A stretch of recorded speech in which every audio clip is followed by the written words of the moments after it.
So in other words, people are going to be circling back. They're going to start susceptible once infected. They're going to be an I, recovered, and then S. So I'm just creating this new model with that component, time unit days, boom. Okay? Okay, now, we're going to need to go quickly. Time is a-fleetin', and you've been through this before, so I shouldn't have to delay on this. If anyone is feeling overwhelmed, you could pull up next to the person next to you. So I would like you to create a person class. We're going to distribute those people uniformly over the space, and we're going to have a population of those people distributed uniformly over the space, and the population size will be settable via a parameter. And then we're going to have a set of parameters that are going to affect each person's trajectory, which will be in both the main and in person. Okay, so let's go create a person class, and I'd like to use a circle to denote the person. Okay, so we're going to add a person class, person here, and we're going to go to the representation here to an oval, and I'm going to set the oval's characteristics through my properties window to have a radius of 5 here. Okay. Okay, and why is this? Okay, there we go. Radius of 5. So I'm centering it at this point here. Why is it relevant that it's at this point? What if it were not at this point? That's offset from the It's exactly thank you. The visible location is offset from the logical location if it were elsewhere. So here we have it right on the mark. I set the radius to be 5 for this guy. Okay. Okay. So now we want to go to main, right? So we create a person, added that to them. We're going to be back to the person. I go to main, and what I'm going to do is I'm going to drag in a population of people, and it will be called population. I'm going to drag in a parameter from the agent palette. It'll be called population size. What sort of parameter will it be? What's its type? Yeah, it's an int. That defines all the possible values it can have. And the default value of this will be 1,000. Okay, it'll be an integer, size 1,000, and the population will be a population of agents of size, guess what? Of size given by population size. Thank you. Okay, great. Okay. Now, for the initial location of the agent here, we want it to be located at the specified point, and we want it to be uniformly distributed between 0 and the space width. The space width here, okay? And similarly for the other one, for y, between 0 and the space height. Okay? Space height here. So no matter how big we declare it to be, it will automatically adjust. It's good programming practice not to hard code values. Hard coding values leads to bugs because you change them one place, you forget to change them multiple places, and then you get into trouble.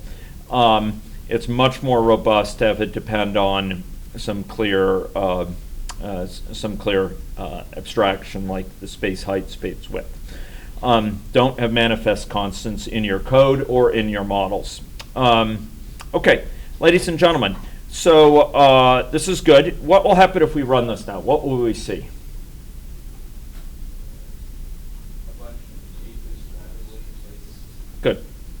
Good. Randomly placed in space in the x and y location, x and y direction, right?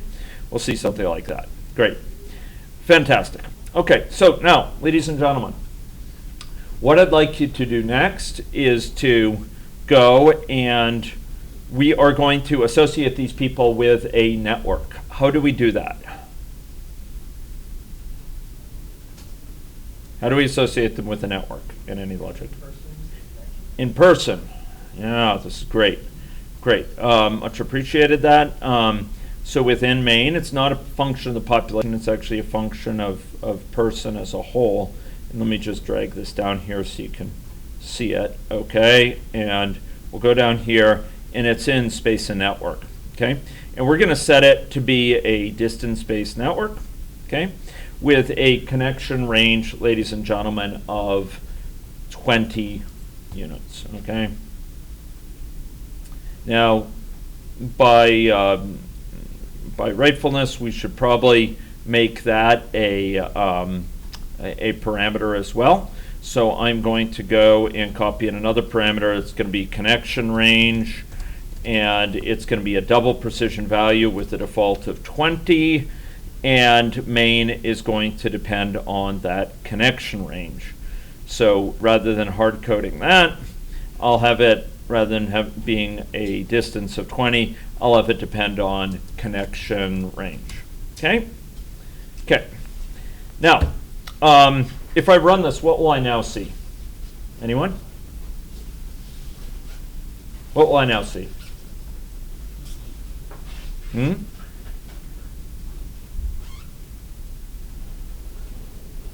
Will anything have changed visually? No. Okay, so we can run it, and what we will see is we'll see nothing different. Are people in a network? It's easy enough to check. One way I'll do that, for example, I could have people's size here. Their size depend on their number of connections. You don't have to do this, but I'll go to person, and I'll set their size as defined by their radius. Instead of being 5, I'll have it be 5 times the number of connections that they have divided by 4. Okay, so 5 times this dot get connections. Why is it objecting? Because it needs to be dynamic. 5 times get connections number. So notice, in order to enter that, I had to press this thing here, get connections number, and it's being truculent. Come on, get connections number. That's great. Divided by 4.0. Okay. So what will this lead to? What do you think this will lead to if we do that? For the radius of that circle, what will we see now if I run it? What do you think we'll see? The one with more connections will be larger. That's correct, yeah. So 5 times this connections number divided by 4.0. This connections number gives what? What does that mean, this connections number? Number of connections in the network, right? Okay, so those with more connections will be larger. And you can see there are people with quite a few connections. Are we okay with that? Okay, great. So where is the network, and how can we make it appear? Just remembering these things. We have to go to person, we have to go to this connections, we have to go down, and we have to do draw line connecting agents. Okay? So person, connections, down, draw line connecting agents, go. Okay. Okay, so I'm going to run it now, and now we see a network that is connected. Okay? 1,000 people. Connection range 10 by default, 20 by default. A given set of people are connected if and only if they lie within distance 20 of each other. Okay? Are we okay with that? On the same page? Okay. So who needs Allen help? Okay. So, ladies and gentlemen, we're going to be continuing to progress quickly through standard material to get us to the point where we can do something new. Can do something rather interesting. So, ladies and gentlemen, to this end, I would like you to go to person, and we are going to add in a state chart. And you've seen this exercise a couple times, so I'm not going to dwell on it a lot. There will be 3 different states: susceptible, infective, recovered. Recovered will back to susceptible because it's an SIRS model, and then I'm going to be giving you a set of parameters to use. However, in the meantime, the connection from susceptible to infected, what sort of connection do you think that will be? That connection. If this is a communicable disease model, what has that been many times for us? It's been a what sort of connection? Timeout? Rate? Arrival?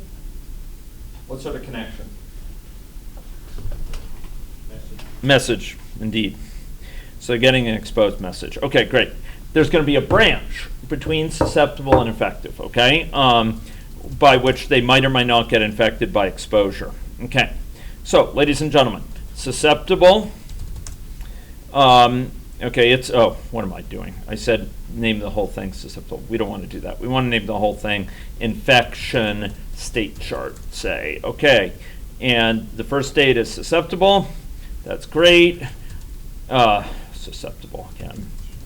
Evidently, my jet lag is showing. Come on, get back there. Okay, and then I drag in one for infective, but there's not a direct connection between them. Rather, there's an indirect connection. Okay.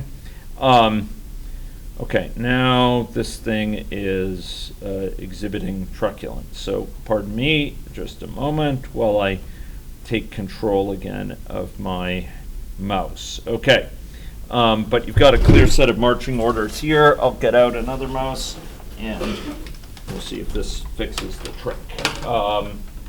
Okay, so let's try this. And yeah, we're in good shape. Okay. So, so we're going to drag down. We're going to have an infective, and I'm giving a bit of room there, and then we're going to have a recovered there. Okay, right? Recovered. Great. Okay, ladies and gentlemen, the simple ones are going to be there's a transition between infective and recovered here, and this is going to be initially a rate transition. Excuse me, yes, it's a rate transition of 0.33 per day.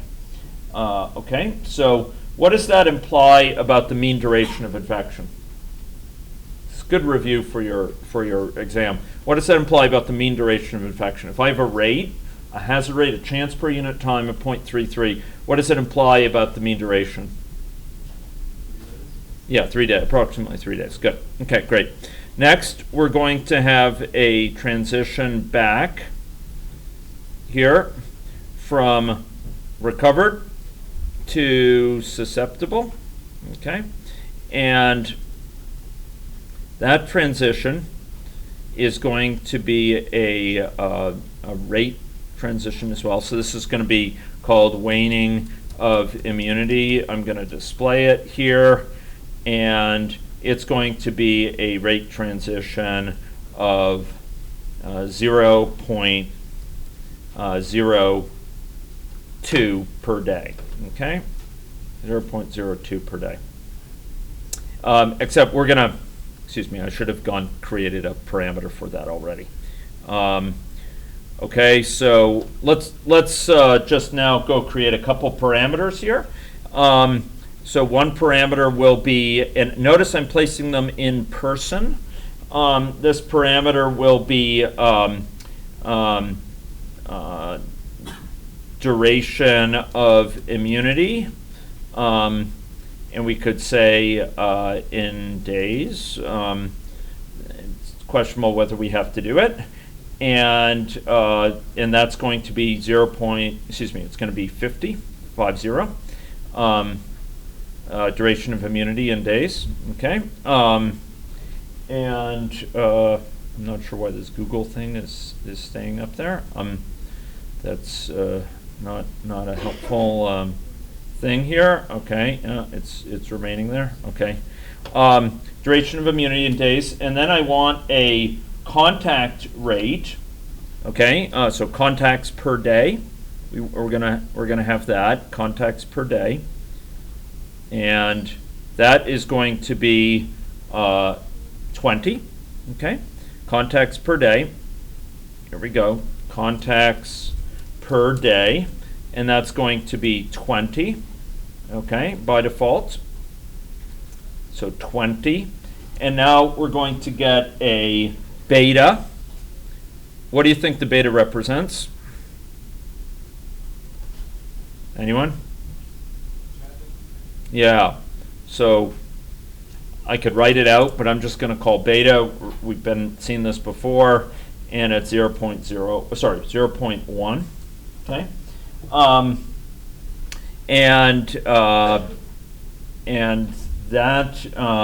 and then we have mean infectious duration of infectiousness in days, duration of infectiousness in days. Okay, and that's going to be, as we said earlier, 3 days on average.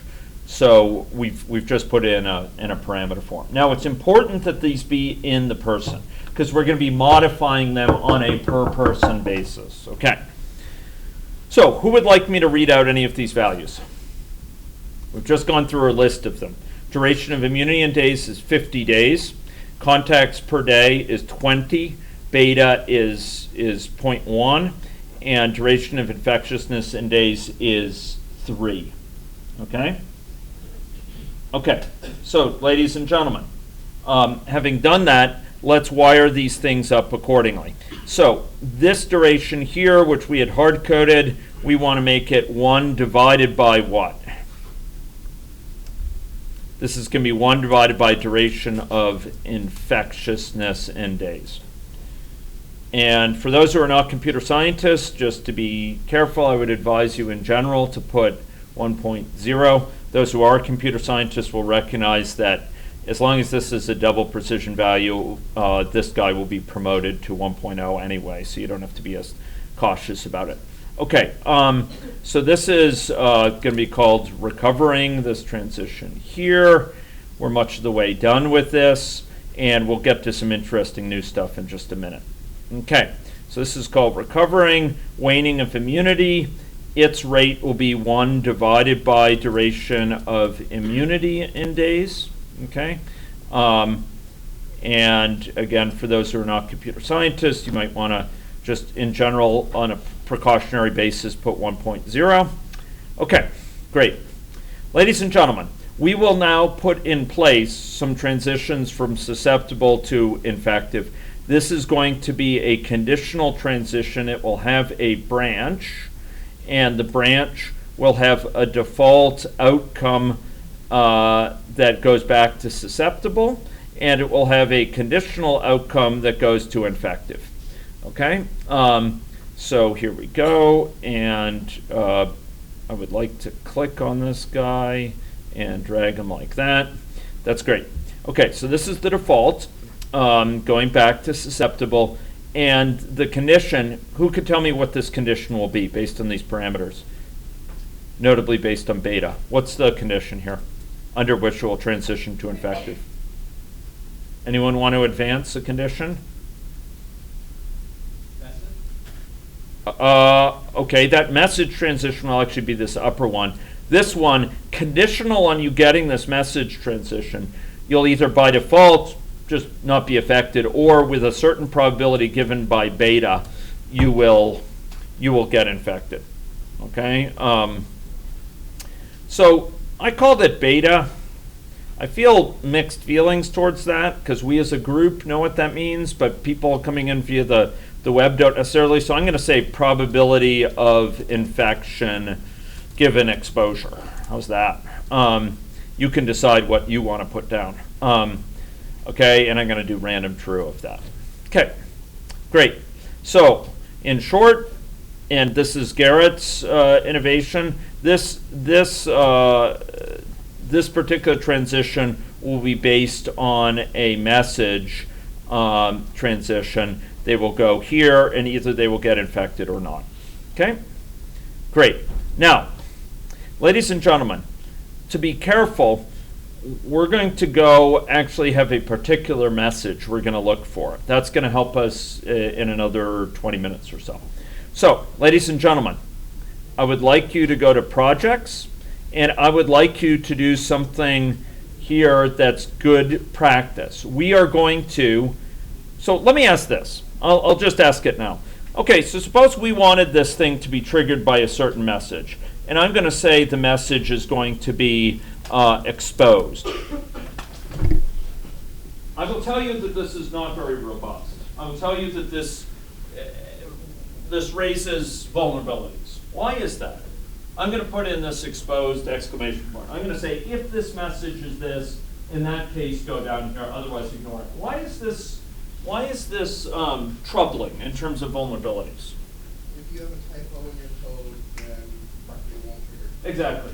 So suppose I forgot to capitalize E somewhere else where I sent it. Or suppose I forgot the exclamation point, right? Or I put a space before the exclamation point.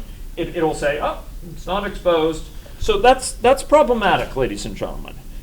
So much of software engineering and a fair bit of modeling consists on protecting ourselves from vulnerabilities. A lot of the vulnerabilities we protect ourselves against are change requests from the user. So we put in place flexible mechanisms to allow our model or to allow our program to evolve easily if the user requests this or that. But there's other vulnerabilities that have to do with common mistakes. They have to do with inconsistencies and misunderstandings. And this is just rife. It's just wide open to those. So, ladies and gentlemen, what can we do to help ameliorate that? What can we do can lessen that vulnerability? What can we do? We could add the equivalent of what's called an enum for those from computer science background. So I'm going to right-click on the model itself, and I'm going to say New Option List. And I'm going to call this Messages, okay? It's going to be a thing called Messages. And I'm going to put in a message there that's going to be called Exposed, okay? Exposed. One of the things I was pondering giving you a lecture today on is best practices. And I might as well just illustrate some best practices. And this is one of them. Don't leave doors wide open for animals to come into your home. That's not what you do at home. And you don't leave doors wide open for bugs to get introduced into your program. Keep your door closed for bugs at home. Keep your door closed for bugs in a program. Okay, so exposed. We just added it to messages. Now, this guy here can be based not on just this string, messages, but on the actual, it'll be messages.exposed. Okay, now it's exhibiting displeasure. Let me go see what's going on. Why isn't it auto-completing? It just hadn't, refreshed its cache. So you probably don't even have to say messages dot. Yeah, the scope is okay. So it's on the exposed message. Okay, on the exposed message, you would do this. Now, why is that safer? Why is that safer than doing the string? Every time you will type it in, it will come up and say that it's not clear to the scope to type it off. Exactly. So if I misspelled it here, if it were a string, it would have just happily accepted this string, right? It would have happily accepted that. But if I mistype it here, it's going to tell me. The compiler's going to say, I don't know what you mean. That's exactly the point. Ladies and gentlemen, compiler errors, they're your friend. They highlight opportunities for learning, for identifying bugs in your program, vulnerabilities. And here, we've made use of the compiler. We played to its strengths. We put in place this thing called messages, a thing in it called exposed. And what that means is that it's going to guard us now. If we misspell that, it's going to tell us because it's expecting something that has defined spelling. It doesn't hurt that it can also do autocomplete, and it will generally sort of guide us here as to, okay, now why isn't it, oh man, I thought it would do a nice autocomplete. Maybe you have to say messages that I closed for to do the autocomplete. But in any case, it's being truculent, but the compiler will tell us if we've made a mistake. And when we send that message, we'll be sending it. It will tell us we've made a mistake unless we spell it the right way. So, compilers are your friend. Okay, ladies and gentlemen, exposed here, and that's great. What do we need to complete the loop here? So we have the exposed message being received. Where do we need to send the exposed message? Anyone? Where do we need to send it? Indeed, we have to send it from the expected state. So let's go over there. Let's drag in here, ladies and gentlemen, from the state chart palette. We're going to drag in a transition here, and And there we have our transition. It'll be an internal transition. In other words, you don't leave that state. And this is going to be called contact transition, and I'll show the name. And this will be going out at a rate. And what's the rate going to be? What's the rate going to be? Look at the parameters, folks. Contacts per day. Thank you. Contacts per day. Great. And it is indeed a rate that is a per day rate. And if you zoomed in on this, you could probably, okay, I don't know why it's not showing it, but over here it should be contacts per day. Okay. The rate is contacts per day. It's a great question. Should it just be contacts per day, or should it be 1 divided by that? A rate is measured in what? Is it measured in days, or is it measured in something probability per day? A rate is measured in probability per day. So if this thing, contacts per day, if that was somehow measured in days, we'd have to do 1 over it. But here, contacts per day is actually something per day. It's actually, in this case, like 5 per day. And that's a perfectly fine rate. It's not a probability, it's a probability per day. So 5 per day is actually fine. It just means, on average, the time between contacts is what? If you have a rate of 5 per day, what's the average time between contacts in days? 1/5 of a day, exactly. Okay, ladies and gentlemen, we're just about ready with the basics. Can you yeah. show the value of the branch going from the condition to infected? Default. Oh, sorry, default back to susceptible. This guy is this guy. I'll put it up on a big screen here. Okay, boom, boom. Oh, okay. There's something going on with my sort of display here. It's being cut off on the left. There you go. Is that helpful? Okay. Okay. Let me just go into full display mode here. Okay. So there we go. Are we okay with that? So this is just the probability of exposure given infection given exposure. What I was calling before beta. That's beta. I've changed the name to be probability of infection given exposure. Are we okay with this? We okay? Okay, now, ladies and gentlemen, we're just about done with the basics, and then we're going to start building on it in some different ways. So, number one, I want to give these people a color so we can see if infection is spreading. It's not just eye candy. It'll help us verify if the model's working, if we have to tweak the parameters, whatever, if something's off. So how are we going to do that? What do we need to add to this model? We've done it before many times. We need to add a variable. Thank you. And the variable's name is going to be color, C-O-L-O-U-R. And what's its type going to be? Its type is going to be other, and the other is color, capital C-O-L-O-R. Capital C-O-L-O-R. What is this guy here? It's a Java class, right? This is a Java class. We can't choose that. The makers of Java hand it to us, Oracle. But we can choose our name of it. So it's type other, okay? And its initial value will be black. We'll use that to recognize, is there a bug? Notice how I'm thinking. I'm always trying to find ways to reduce vulnerabilities or to show mistakes if they are there. So putting in black here helps me spot problems rather than just putting in green and then making the default here green. I couldn't tell if there was a problem in initializing it. Okay, great. So ladies and gentlemen, that's black. Now, for susceptible, let's make that color be green. And just for good measure, I am going to make this green. And for infective, I am going to make the color, for infective, I'm going to make the color equal to red. And the fill color here will be red. And for recovered, I am going to make the color equal to gray. And I always forget how to spell the name versus the color, but there we are, gray, and the fill color will be indeed gray. Boom. Okay, ladies and gentlemen, so now we have color equals green, color equals red, color equals gray. Okay, now if we run this model, what will we see as it is? What will we see? Okay, we will see an error. Color cannot be resolved to a variable. That's because, oh man, I was mistyping spellings. Okay, color, I shouldn't have said color equals red. I should have said color. Okay, serves me right.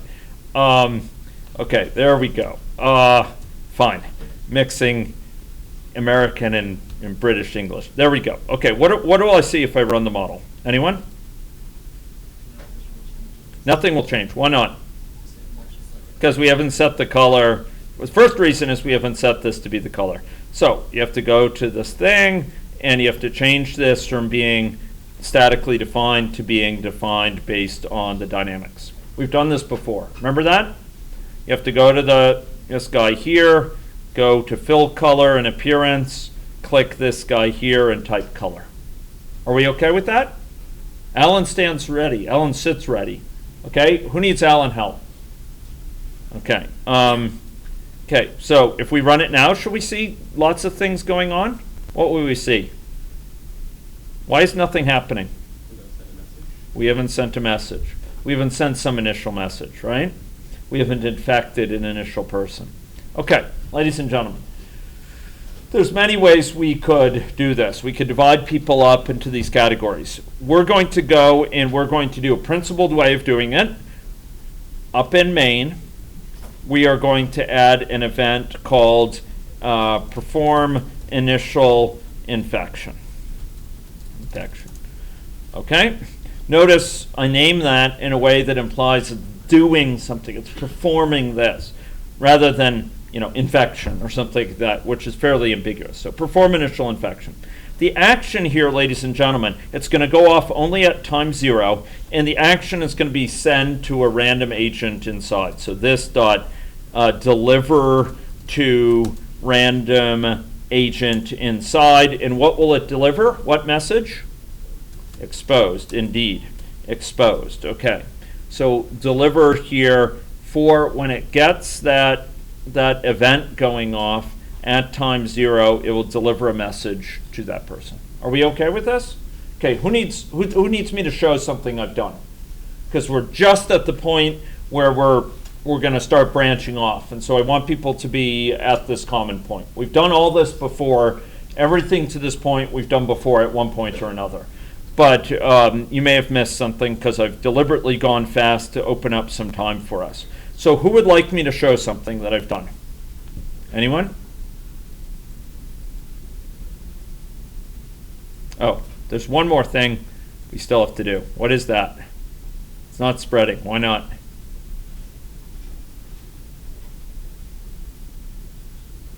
Well, we didn't have this contact, internal contacts, do anything. So what should this contacts do? This contacts within infective. Send a message to neighbors. Indeed. Great. Okay. Send to random connected. Okay. And what would the message be? Exposed. So, ladies and gentlemen, for this infective contact transition, I'd like you to put in place this code in the action. And that's going to expose the person next to it. Okay, now having done that, and I'm going to put that back up there in just a second. I just want to make sure we are okay, so is anyone getting infected? That's the question. Let's try this again. Okay, still we're not seeing someone get infected. We need to figure out why. Okay. Thank you. Thank you. Thank you. Good call. Good call. Okay, so one of the students pointed out, remind me your name? Evan. Evan pointed out we've just got it on fixed seed. So if I run it twice, I get what? The same results, right? Exactly the same results. Same network, same findings. We're still not getting anyone clearly infected. Yes? So that's correct. Okay, good call. Good call. Okay, so ladies and gentlemen, what we're going to do, excellent call. Thanks. Your name? Michael. So Michael pointed out It's not entirely surprising because we're sending one initial message, and only 10% of the time is it actually leading to infection. So only 1 out of every 10 times on average should anyone get infected. So I like Michael's comment. What's a way to fix that? It's suggested by the fact that we have messages. What's an easy way to fix that? An initial message? Yeah, exactly. So we could have a force infection message. So let's go to the state chart. Good call, Michael. Saved us a bit of time there in debugging. Okay, great job. So here, for susceptible to infective, we could have this be transitioned according to a particular message. And now let's go create that message. From our list of messages, we'll have a message, force infection. Okay? It'll actually force infection to take place for the first person. Okay? This is not the only way to do it, but this is one way we'll do it. And then this message will be, if you get a force infection message, then there's no conditions, you just go directly. And then what's the final thing I have to do? Anyone? So what did I do? I went to here, I created a message called force infection, I added a transition susceptible to infective that is transitioned on the particular message force infection. Okay? And ladies and gentlemen, what's the final thing I have to do? Yeah, I have to go back to the event and I have to set it to send not the exposed message, but what? Force infection. Okay. Okay, ladies and gentlemen, so what did I just do? Per Michael's suggestion, I was here, he pointed out, look, you're sending one exposed message at the beginning time of the simulation. 9 times out of 10, or more, no one's going to get infected at all. More if the parameter value were different. 9 times out of 10, someone's going to ignore that message. No one will get infected. It won't start the infection. So I added a transition. I added 2 messages, something called force infection, and I made this transition dependent on receiving that message. And if so, they'll go to infective state. So, thanks to Michael, we debugged that issue. I would note that what we've just seen is the principle of code review. So, ladies and gentlemen, if you have people, even if they are vastly different in their degree of experience working with a program or with a model, having 2 people programming together, the practice known as pair programming, or having one person look over the work products of another can spot major issues, can help spot problems. Even if it's a novice and someone very experienced, you can get great benefit out of that. So, ladies and gentlemen, what we've seen is peer review there. Michael looked and he said, wait a minute, you forgot that. And that's exactly what we needed to fix that problem. Okay, so this is the type of situation we're getting in this model. Okay, if you don't see this, Alan is ready to help. Okay, something along those lines. Okay, now, ladies and gentlemen, here's where things will start to go in somewhat different directions, okay? The first thing is, I would like to go and set it so that we can have experiments that vary the assumptions about those parameter values. How would I do that? I want experiments that particularly will change the assumption about contacts per day and about the duration of infectiousness in days and probability of infection given exposure. I want to vary those on a per experiment basis. How do I do that? Good. Okay. Start with create a new experiment. I like it. Okay. So let's try that new experiment. Okay, and we're going to say, something like closed schools. Yeah, you'd like that, wouldn't you? So closed schools. We're going to close the schools. Universities are exempted. Okay, at least 394 is exempted. You hear that? Okay, so closed schools. Okay, so let's lower contact rate. Where's contact rate? Where's contact rate? It's in person. So what we're going to need to do, ladies and gentlemen, we're going to need to have it be a parameter in what? Inside main. In order to be varied by the experiment, it needs to be in main. Remember, parameters serve two jobs. I've mentioned it before. Number one, they encode an assumption. Number two, they communicate that assumption from the point of creation to where it's used. So, ladies and gentlemen, let us go do the following. Ready? Okay, so I'd like you to go to person, and I'd like you to take, might as well just take all these parameters from person. All these parameters, it's the quickest thing. I'd like you to copy it. All these parameters, copy. And now I'd like you to go to main, and I'd like you to paste them in. Copy and paste, not cut and paste, copy and paste. Okay? Okay. We're cooking with gas now. Okay, now we have corresponding parameters in main. Now we have to hitch them up, right? We have to make sure these guys get passed on to the population. So, ladies and gentlemen, for the duration of immunity in days to assume for a person right now, I'm just going to pass on, this may seem madness, but it's going to allow us some flexibility in a few minutes. We want to pass on for the duration of immunities in days for the person, what do we need to pass on? Main dot? Yeah, main dot. Okay, I like how you've made that very clear.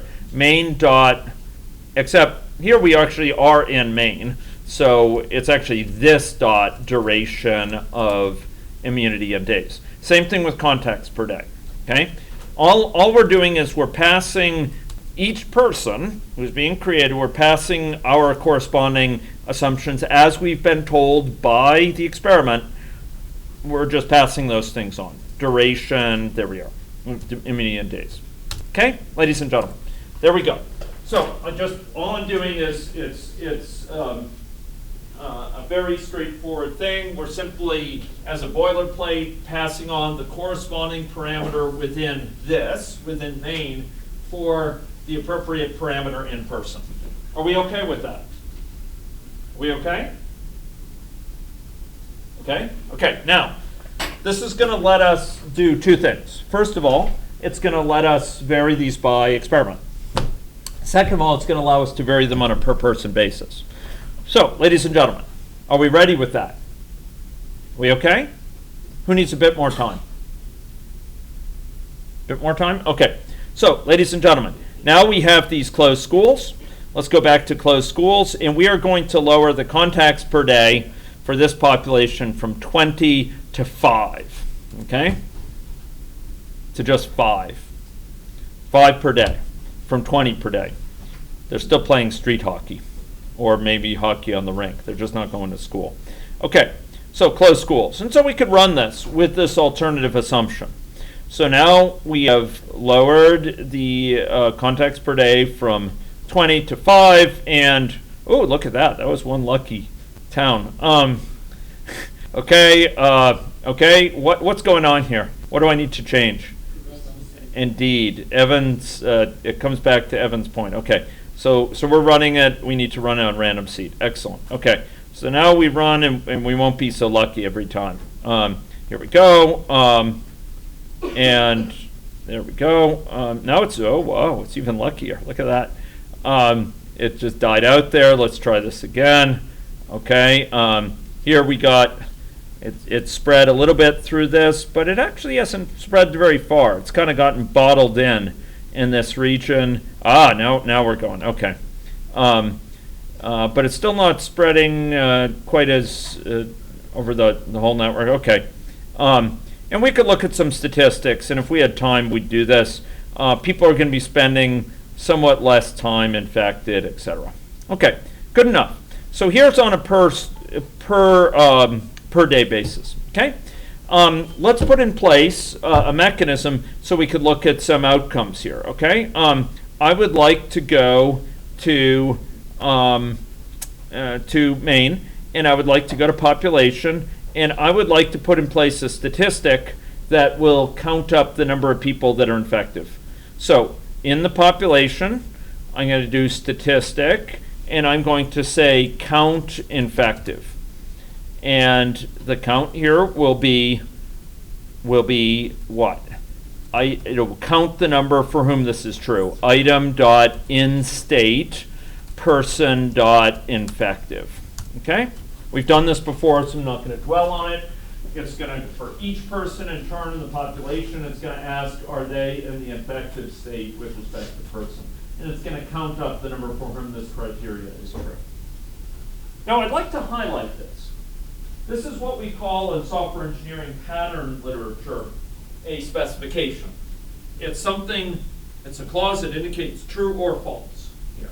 It's a criteria or a condition. And you're simply specifying that, and it's taking care of doing the work. Okay? We're going to create something a bit like that in just a minute here to have targeted interventions. Okay? Okay, ladies and gentlemen. So here we have this in-state person infective, and now I'd like to create a chart based on that. So we're going to create a time plot up here. Here we go, a time plot. And the time plot is going to plot out here. This is going to be a time, it's going to be called prevalence time plot, okay? And it's going to plot out as data. So count, it's going to be called infective count. And the value here is going to be population.countInfective. Okay? Great. And it's going to update automatically every 1 day. That's fine. And it will display up to 1,000 samples, and the time window will be, 100 days. That's fine. And we actually don't need the 1,000. Okay, so what did I just do? Let me just tell you the chunk of work I just did. Ladies and gentlemen, software development and model development goes in chunks. You do a logically coherent, cohesive set of work, and then you check it in. If I had this on Subversion or Git, I would check it in after a chunk of work, after I tested it, maybe peer reviewed it. The chunk of work here, ladies and gentlemen, is I inserted a statistic called count infective. That statistic basically went and computed the number that were in this certain state, count infective here. It counted the number that were in this state. And then what I did is I added a new time plot that depended on that. That's kind of a logical chunk of work.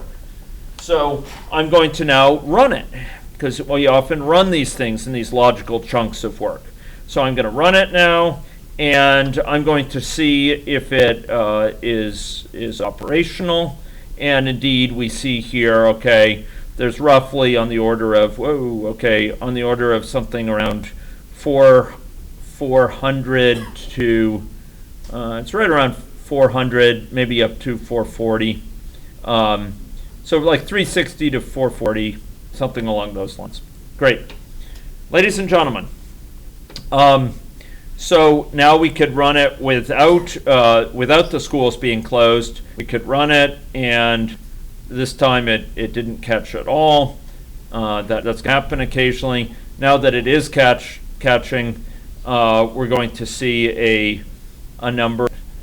Seems to have a little bit of a wider range. It's up to like 450 with the school still open. But roughly speaking, it's in kind of similar range. Okay, ladies and gentlemen, now we're going to do something quite different. So I'm going to ask you this. Ladies and gentlemen, so now what I'd like to do, so we've just put into place a mechanism that lowers the contacts per day for a certain group of the population. Okay, that's great. Now suppose that I wanted to have that same intervention happen, but only for a subset of the population. Suppose I only wanted to do that for people who had a large number of contacts, a large number of connections. How would I do that? Those people who are really, really quite large when I run that. How could I do that? In other words, here when I run it, there are these folks, some of whom have really large number of connections. I've told you before, those people with large numbers of connections are simultaneously, they're at high risk. Why? Because they're more likely to get the infection, and they're more likely to pass it on if they get it. So they're really important figures. Suppose we wanted to, for those people alone, lower their contacts. How could we do that? Ladies and gentlemen, how would we do that?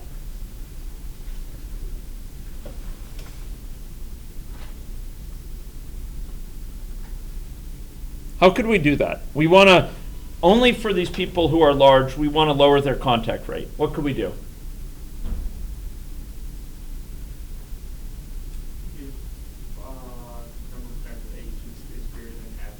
Good. Good. Excellent. Arlen, right? Yeah, so Arlen's suggestion is a great one. Where would we put that code? So if we want to have code that will check if someone's number of contacts is greater than the number of connections is greater than a certain thing, then we'll apply that lower contact rate. Where would we put that code right now? Okay, we can put it in person. Okay, so is there a vulnerability to putting it, hard coding that in person? Well, now conceptually, we want to look at an experiment that involves this as an alternative, say, to closing school for everyone, as opposed to the baseline. We want to create a sort of targeted intervention scenario, but now we've coded it into person. How are we going to have it be so that it only applies for certain scenarios? How could we do that? So you see what I mean? If we put it into person, it applies in the baseline too. The baseline will be doing it. The baseline, we don't want to make any intervention, any change. So how are we going to have it be in person but only be enabled some of the time? What could we do? Actions of the experiment. Yeah, okay. Something in the action of the experiment. And indeed, Wade has the basic idea here. But it's a new type of mechanism. So I'd ask you to follow me with this. Okay, ladies and gentlemen, I would ask you to go here, and I would ask you to put into place here something within main that you haven't applied before. Okay? So it's going to start looking very familiar and then become unfamiliar. So from the palette in main, I would like you to add 2 parameters. Okay? The first parameter is going to be called is eligible for intervention. Okay? And the second parameter, we'll get back to what each of these are, is going to be called perform intervention on person. Those are the 2 parameters. Okay? Now, so I just dragged those parameters into main, is eligible for intervention, and perform intervention on person. And now we're going to do something that might seem very strange. Okay? Are you ready? Okay. So, for the first one, is eligible for intervention. I would like you to go down to the advanced area and to make this not a static parameter but a dynamic parameter. And you'll notice when we do that, a new window opens up. This thing called arguments. Now we still have to specify its type. Its type here, ladies and gentlemen, will be Boolean. Okay? Boolean? Okay? But this time it's going to take arguments in. Ladies and gentlemen, this is not a parameter which has a fixed value. It's going to be a sort of function. We're going to give it a person, and it's going to tell us, are they eligible or not? Okay? So, the argument is going to be person, and it's going to be of type capital P, person. Okay? Oops. Oh, type person. Okay. Now, ladies and gentlemen, the value editor here, excuse me, it's not in the value editor, it's actually in the default value, will be false. This is the default value for this false. By default, no one will be eligible for the intervention. But for a particular intervention, we may have certain people eligible. Okay? So, let me just show how this is going to work. So we put this in, and now, ladies and gentlemen, I'd like you to go to projects, and I'd like you to go to simulation. And we're going to call simulation baseline, just to make it clear. And you'll notice that the code for is eligible for intervention is there. It says false. Okay? for closed schools, it also says false. We're going to add a new experiment, and it's going to be called close. So it's going to be called reduced contact for high degree. So people with a high degree, in other words, they have large numbers of connections. Reduced contact for high degree, okay? And it's a regular experiment. And now, for is eligible for intervention here, I am going to say if person dot get connections number is greater than, and I'm going to pick a threshold right now, 5. That is going to be the condition. Under this condition, someone will be eligible. So what I'm doing is, instead of just saying false, no one's eligible, here, someone is eligible if their number of connections is greater than 5. Okay? This is going to allow me to sort of pick and choose on whom to intervene, on whose value to change. Okay, who would like me to show this again? So what I did is I went to main. I added this parameter is eligible for intervention. I made it a Boolean parameter, but I made it a dynamic parameter, gave it a false value of false, and I gave it an argument called person. I then I created a new scenario here, and I put in some code for that uses that parameter. This argument, person, that's the argument I provided. So basically what the model's going to be doing is it's going to be asking each person, are you eligible? If so, I'm going to perform an intervention on you. Okay, so in this case, the criteria is if the person's connection number is greater than 5, right? Does that make sense? Okay, just to sort of show you the flexibility, we could create a new experiment. I won't do it now for very high degree and make that one have a criteria that's more stringent. It requires the connections number to be greater than 7, right? So we could do that easily. Okay, ladies and gentlemen, back to main. Next, ladies and gentlemen, I would like to go to this perform intervention on person. This one is also going to be different. So, ladies and gentlemen, I would like to make this, down in this advanced area, an action parameter. The default action will be blank, do nothing, and its argument will be, the name will be person, we call person, that's fine, and its type will be capital P person. And this will encode, so this is an action parameter. Default action is blank, and the argument is person, with a capital P person here. Now, reduce contact for high degree, what do you think that's going to do here? If we go and we look at that, what do you think the action is going to be associated with perform intervention on person? Anyone? So let me do that again. I created this, made this parameter an action parameter. I gave it an argument called person, which is of type person. It has a blank default action. By default, we do nothing. By contrast, on a per experiment basis, we can do something. So for this one right here, perform intervention on person, what could I do there, ladies and gentlemen? Yes. Exactly. Person per point, contacts per day, and I could do times equals 0.5, right? You have the number of contacts per day. So this is what I put into place for that. So in other words, what this is saying is, for those people who have connections number greater than 5, have the number of contacts. Another way I could have put it is divided by equals 2.0.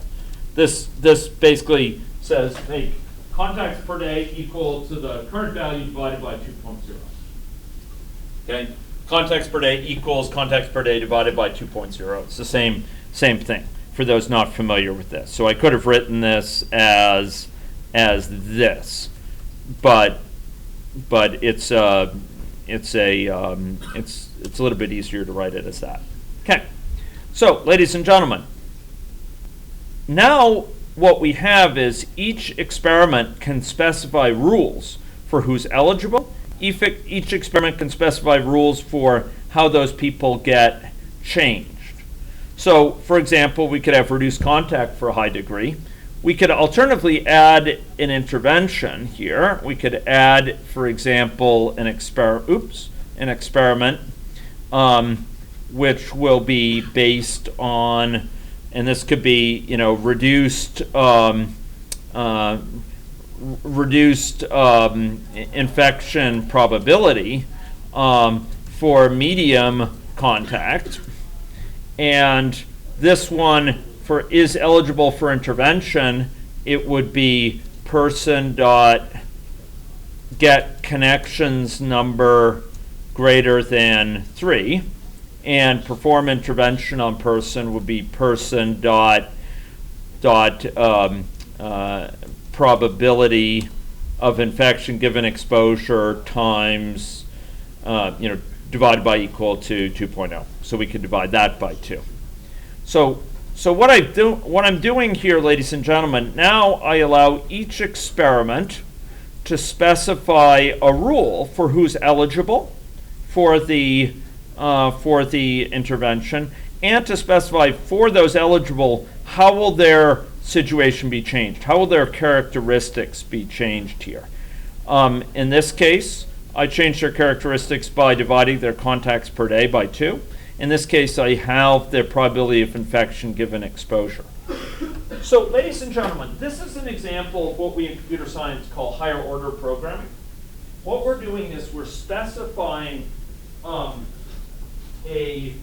just a number, we're specifying a rule, a function, that says, is this person eligible or not? We're specifying a function that says, this is how I want an eligible person to be modified. If someone is eligible, this is how I want to perform the intervention on them. Now, we haven't quite finished it yet, but that's the idea. Do you folks understand that? This is a very important point, and even if you folks leave this class and never do any simulation modeling again, you're going to find this sort of style of programming increasingly common. It is being built into Java 8. It's being built into languages like Scala. And for those who have seen Haskell before, this is very standard. It's a type of programming that offers great flexibility because you can specify and pass in information in the form of functions that will do the right thing. And that means you don't have to hard code as much in whatever they're being passed into. In other words, like Arlen said, we could have captured this in person. We could have hard coded these things in person. But then every time we go to create a new experiment, a new scenario, we have to go modify person.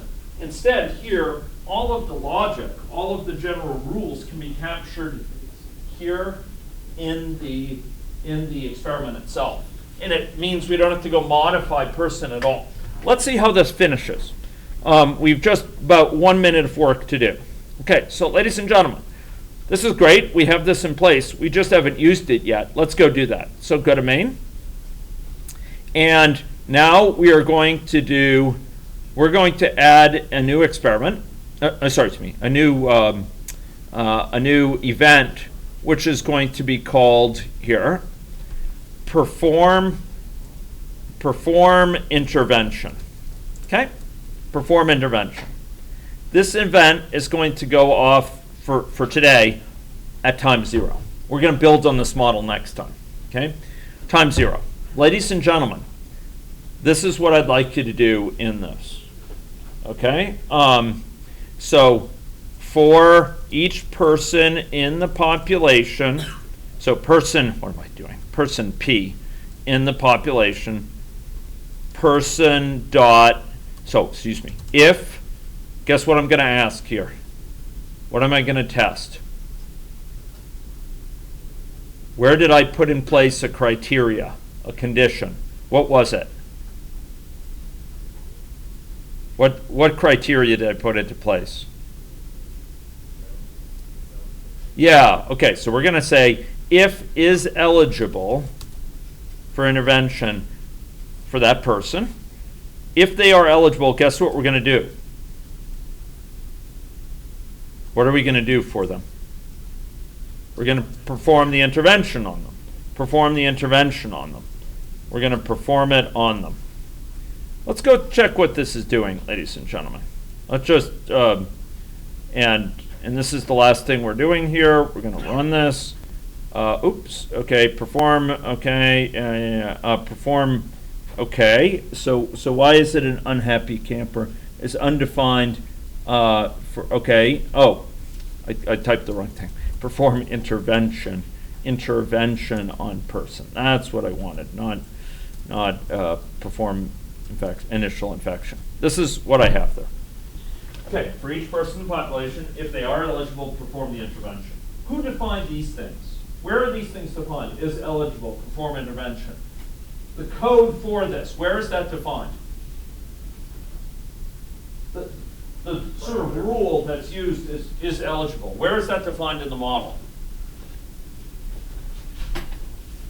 Ladies and gentlemen, where is that defined? This is eligible.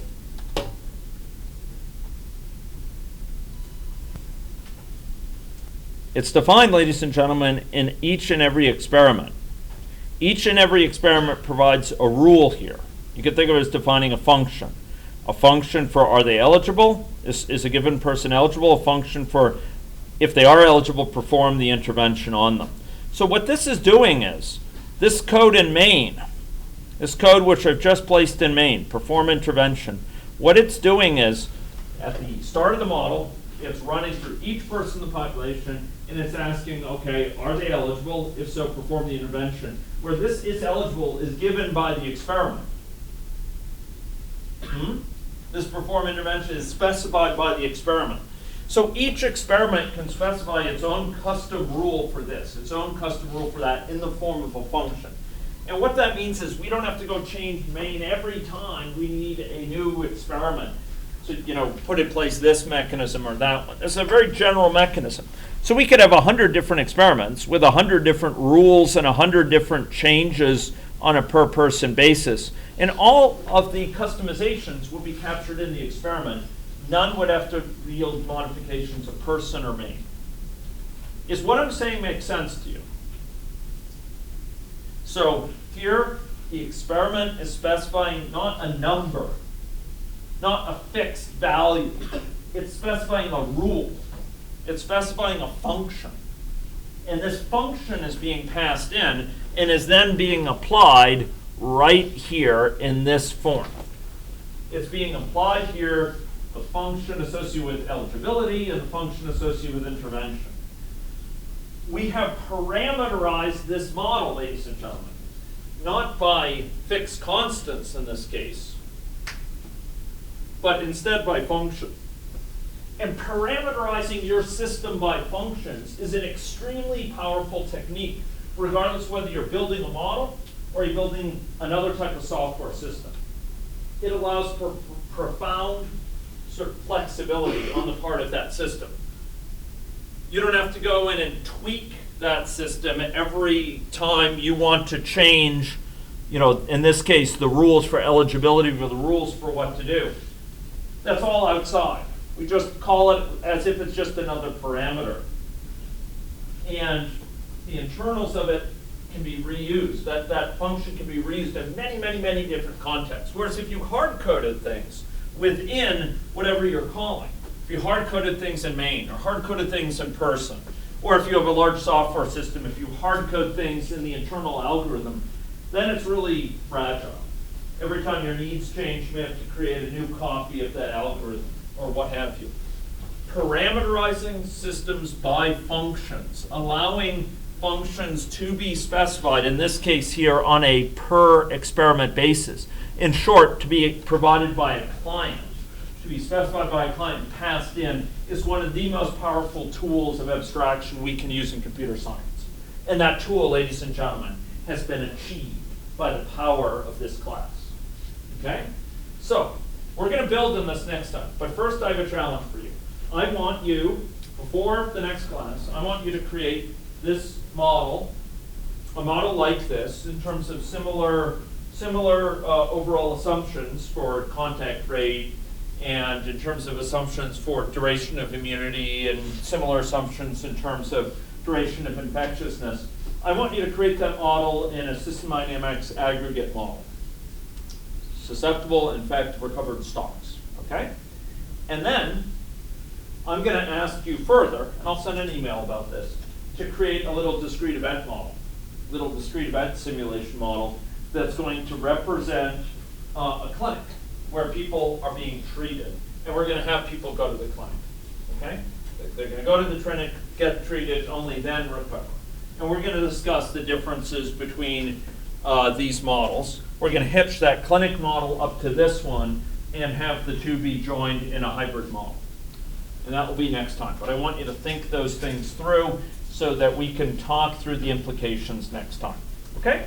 So that's all for today. I appreciate your patience with that. Appreciate your patience with that initial survey. And I'll be holding office hours in 386 as normal. You've extended office hours till 6 p.m. tonight for people. I've been very happy with getting people in for office hours in the past few days, and I believe they're for the balance of the afternoon.